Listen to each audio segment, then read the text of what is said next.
Hi, Chris. Hi, Joe. Say, I know that you like to take a lot of walks every day, Yes, I do. and it reminds me when I see your Facebook post that Jesus quite often would retreat to go alone, to spend some time with his Father. I've always thought that that's why you take those walks, but can you share with us why you do that? Yeah, I take those walks to step away and step out for quiet time, to reflect, to see what happens during the day, to get answers, things I'm struggling with or things that happen during the day, to answer questions and listen and just get in touch and just to quiet myself. My mind goes 100 miles an hour sometimes, and I need to just take that walk in order to just quiet myself and get some peace. And that's where I find it, is out there. Okay. Your ministry with Hope in God is Heartwood. Can you tell me about that? Heartwood is a mentoring ministry, and it's in its infancy yet. What it's for is to take people with like life situations and help each other grow with God being the center, Jesus Christ being that center. And so that mentoring is nurtured through the assistance of our Lord Jesus Christ. And that whenever we can do, we can grow and help. I know from my own experiences, my mentor, I'm looking at it right now. And what it's done for me is open up my heart at his let go and let God. I've watched you for, almost 10 years, and I'm very humbled to be sitting in this chair today. I am.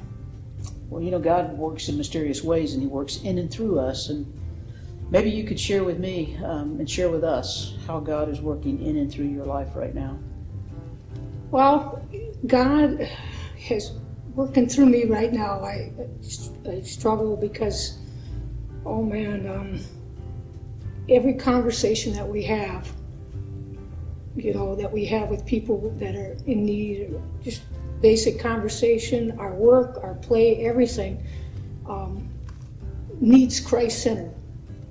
And we got to be careful not to judge. We got to do it with respect, conversation.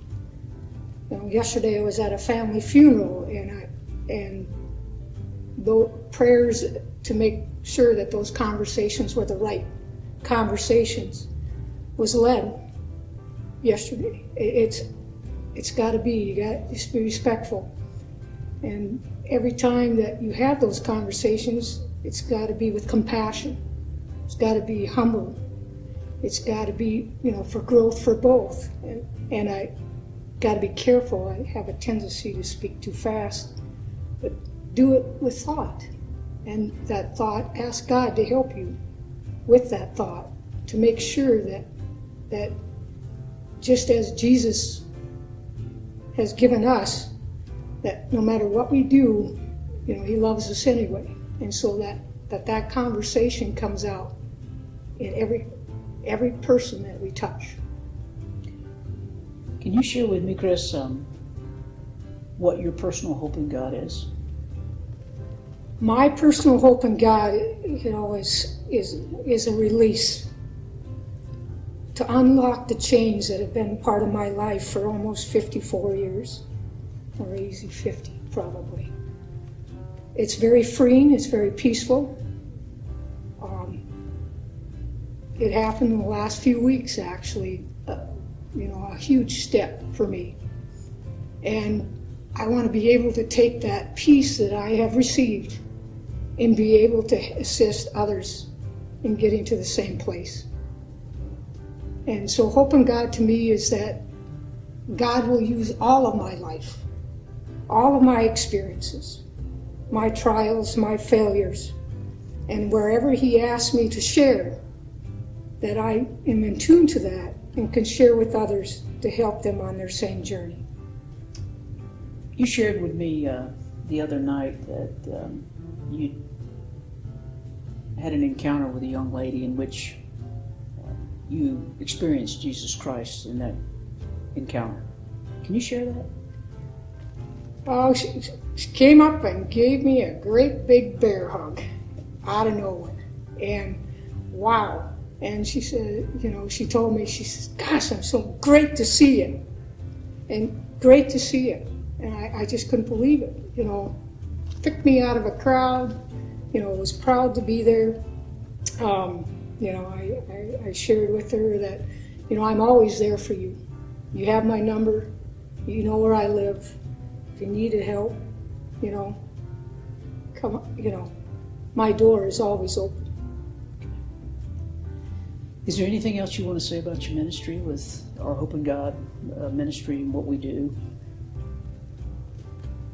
I would like to see it, as we grow, that our ministry as a team will touch every life that it's meant to be.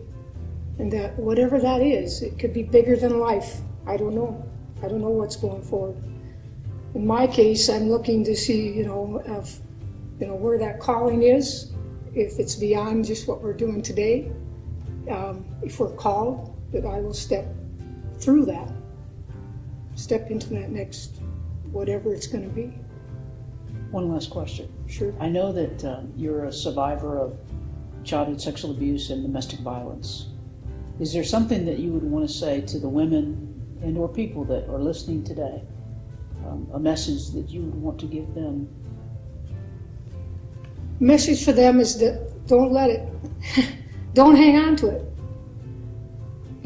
Find help. Somehow find help to release that, to start healing. Seek it out. Have the courage. Don't wait as long as I did.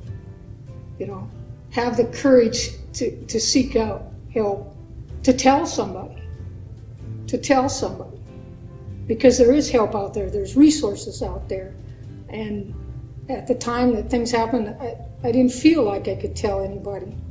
I didn't feel there was resources out there, because if you do start sharing, that's one of my frustrations, is that you're being judged.